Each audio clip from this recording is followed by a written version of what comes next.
How to control anger, কিভাবে রাগ কমাতে হয়।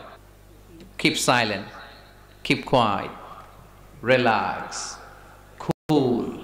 আল্লাহ রাসূল শিখাই দিলেন, 4টা পদ্ধতি শিখালেন রাগ কমানোর। রেগে যেতেন প্রচন্ড, এমনি রাখতেন না। কেউ আক্রমণ করলে ব্যথা দিলে, কষ্ট দিলে রাখতেন না। কিন্তু আল্লাহর জমিনে আল্লাহর বিধান যখন লঙ্ঘিত হতো, আল্লাহ রাসূল সাল্লাল্লাহু আলাইহি ওয়াসাল্লাম রেগে যেতেন। তাহলে কোথায় রাগ করবেন আর কোথায় করবেন না বোঝা গেছে তো? সব জায়গায় রাগ করা যাবে না। এজন্য মুত্তাকিনদের 2 নাম্বার বৈশিষ্ট্য, ওয়াল কাযিমিনাল গায়যা। মুত্তাকিনরা রাগ দেখায় না, মেজাজ দেখায় না, বরং মুত্তাকিন বান্দারা আল্লাহর খুশির জন্য নিজের রাগ আর ক্রোধকে নিয়ন্ত্রণ করে। রাসূল সাল্লাল্লাহু আলাইহি ওয়াসাল্লাম আল্লাহর বিধান লঙ্ঘিত হলে রেগে যেতেন, এছাড়া রাখতেন না। একবার তাহাজ্জুদের সময় সাইয়েদনা আলী রাদিয়াল্লাহু তাআলা আনহু আর ফাতেমা রাদিয়াল্লাহু তাআলা আনহাকে ডাকতে গেলেন তাহাজ্জুদ পড়ার জন্য। কিসের জন্য?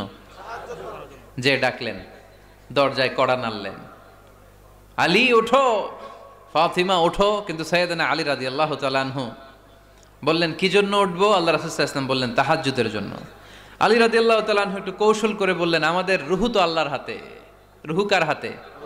আল্লাহ যখন রুহু ফিরাই দিবে তখন ঠিকই উঠবো, পড়বো তাহাজ্জুদের নামাজ, পড়বো, রুহুটা ফিরে আসুক, পড়বো। একটু কৌশল করলেন। তো রাসূল সাল্লাল্লাহু আলাইহি ওয়াসাল্লাম এই কৌশলটারে পছন্দ করলেন না। রাসূল চাইছেন আমি বলা মাত্রই যেন উঠে যায়। রাসূল সাল্লাল্লাহু আলাইহি ওয়াসাল্লাম তখনও রেগে গেলেন। বুখারীর বর্ণনা, তিনি ফিরে আসতেছিলেন আর রাগে নিজের রানের মধ্যে চাপড়াচ্ছিলেন এরকম, ওয়াকারাল ইনসানু আকসারা শাইইন জাদালা। আরে মানুষ কত ঝগড়া করতে জানে, আরে মানুষ কত তর্ক করতে জানে, মানুষ যে কত ঝগড়া করে, মানুষ যে কত তর্ক করে, নিজের উপর নিজে ঝাল মেটাচ্ছিলেন রানের মধ্যে চাপড়াতে চাপড়াতে। সুবহানাল্লাহ পড়েন।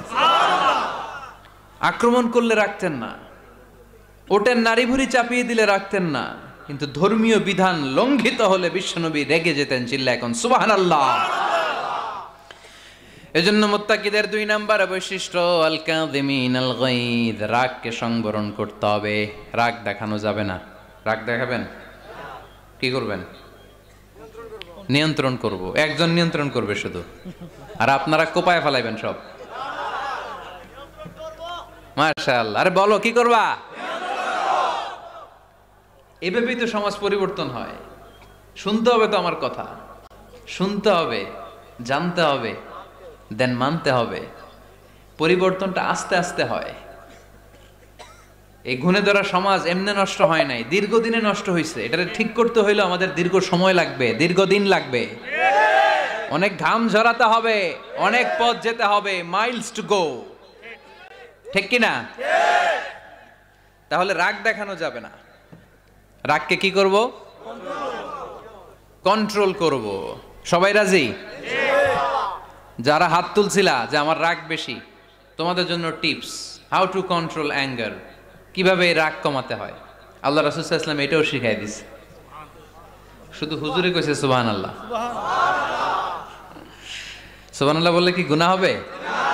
একবার সুবহানাল্লাহ বললে